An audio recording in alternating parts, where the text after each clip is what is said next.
UP के बदायूं में हत्या का पुलिस ने किया खुलासा। 2 लाख की सुपारी देकर कराई गई थी हत्या। मामले के पुलिस ने महिला समेत इस मामले में 3 लोगों को गिरफ्तार किया है। यूपी के कुशीनगर में युवती पर चाकू से हमला। सिरफिरे आशिक ने वारदात को अंजाम दिया। घायल युवती को अस्पताल में कराया गया भर्ती। यूपी के अंबेडकर नगर में दलित युवती से गैंगरेप का मामला। पुलिस ने एक आरोपी को गिरफ्तार किया। 2 लोग अभी भी फरार।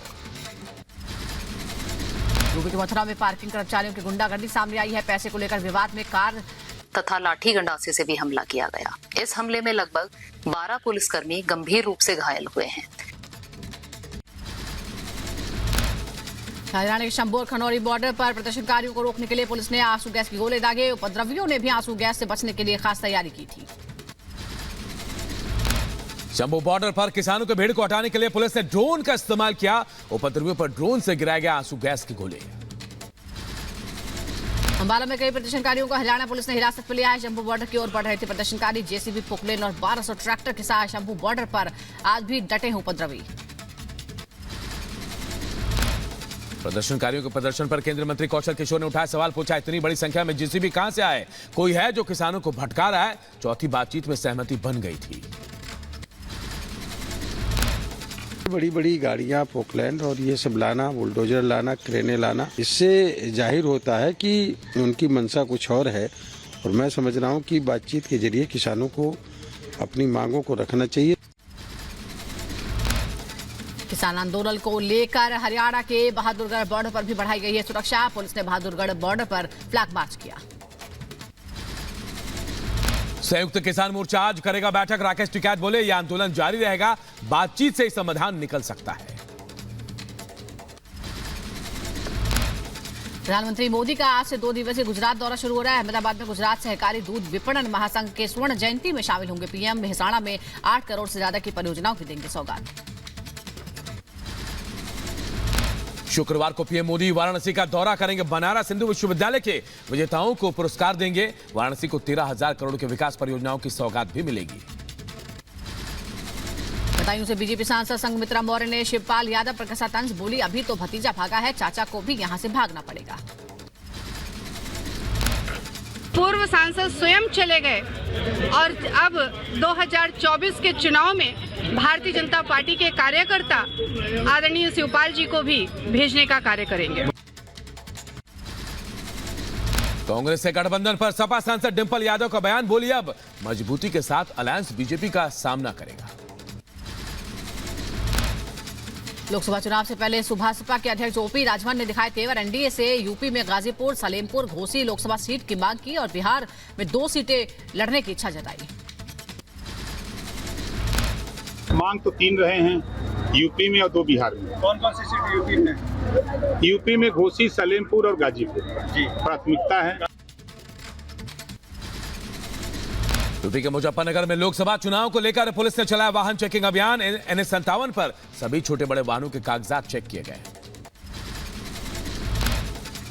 सपा से अलग होने के बाद सोम प्रसाद मौर्य ने अपनी नई पार्टी की घोषणा की। आज दिल्ली के तालकटोरा स्टेडियम में राष्ट्रीय शोषित समाज पार्टी के प्रतिनिधि सम्मेलन का करेंगे शुभारंभ। बीजेपी अध्यक्ष जेपी नड्डा का महाराष्ट्र दौरे का दूसरा दिन सुबह 10 बजे गिरगांव चौपाटी में छत्रपति शिवाजी महाराज शिल्प का करेंगे पूजन। नवी मुंबई में मुंबई अश्वमेध गायत्री महायज्ञ में शामिल होंगे।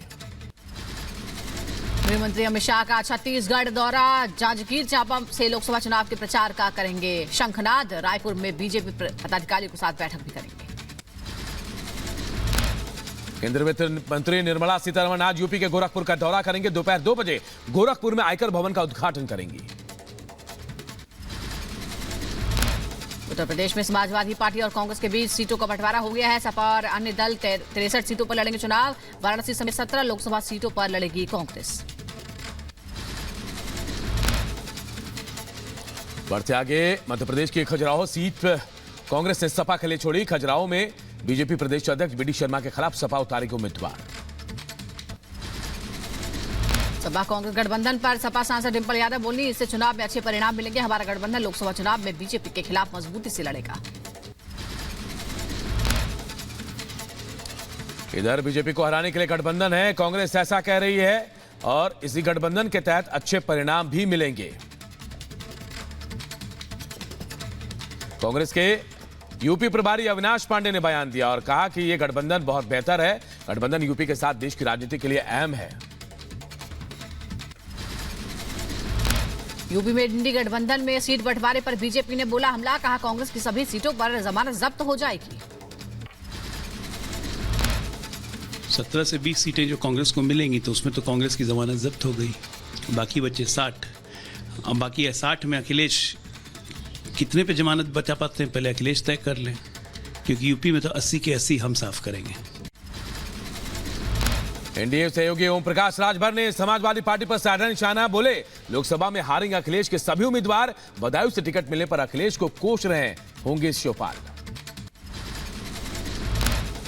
दिल्ली में आम आदमी पार्टी और कांग्रेस के बीच सीट बंटवारे पर फंसा पेच। केजरीवाल बोले सीट बंटवारे पर हो चुकी है बहुत देर।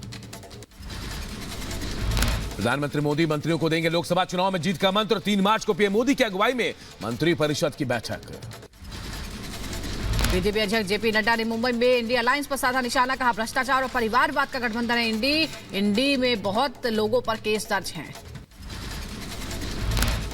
इंडी अलायंस है क्या? ये अलायंस जितने लोगों पर मुकदमे हैं उनका अलायंस है। ये अलायंस परिवार को बचाने का अलायंस है। ये अलायंस भ्रष्टाचार को छुपाने का अलायंस है। कर्नाटक दौरे पर पूर्व सीएम शिवराज सिंह चौहान कलबुर्गी में कांग्रेस पर साधा निशाना, कहा कांग्रेस के हालात की वजह से पार्टी छोड़ रहे नेता। कांग्रेस की सरकार ने किसानों को तबाह और बर्बाद किया है।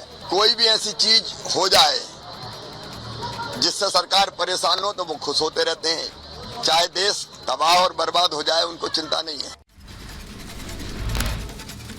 शिवराज सिंह चौहान ने लोकसभा चुनाव में एनडीए के 400 से ज्यादा सीटें जीतने का दावा भी किया, कहा कर्नाटक की भी सभी 28 लोकसभा सीटें जीतेगी बीजेपी।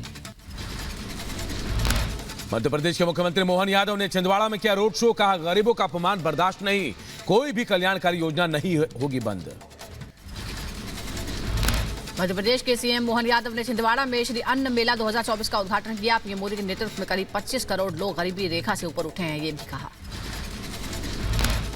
मुख्यमंत्री पुष्कर सिंह धामी ने वीडियो कॉन्फ्रेंसिंग के जरिए विकसित भारत संकल्प यात्रा को संबोधित किया, कहा दुनिया आज भारत का अनुसरण कर रही है। लोकसभा चुनाव से पहले बीजेपी का बड़ा अभियान। लखनऊ में बीजेपी अल्पसंख्यक मोर्चे ने दरगाहों, मस्जिदों, बाजारों और मदरसों से शुरू किया अभियान। बीजेपी की योजनाओं का अल्पसंख्यकों तक ले जाने का है मोर्चा। बिहार के बेतिया में तेजस्वी यादव का जनविश्वास यात्रा, सीएम नीतीश कुमार पर निशाना साधा, कहा पहली बार ऐसा सीएम देखा जिसने 3 साल में 3 बार शपथ ली। पटना के गांधी मैदान में 3 मार्च को होगी महागठबंधन की रैली। लालू, तेजस्वी और राहुल गांधी करेंगे मंच साझा, लेफ्ट के नेता भी रहेंगे मौजूद।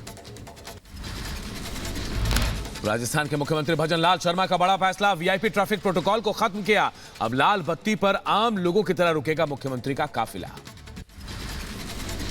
राहुल गांधी की यात्रा पर बीजेपी ने कसा तंज। अजय आलोक बोले न्याय यात्रा नहीं, मुसलमान जोड़ों पर यात्रा पार्ट 2 थी। थक कर राहुल ने भरी विदेश के लिए उड़ान, 4 दिन कैम्ब्रिज घूम पर आएंगे।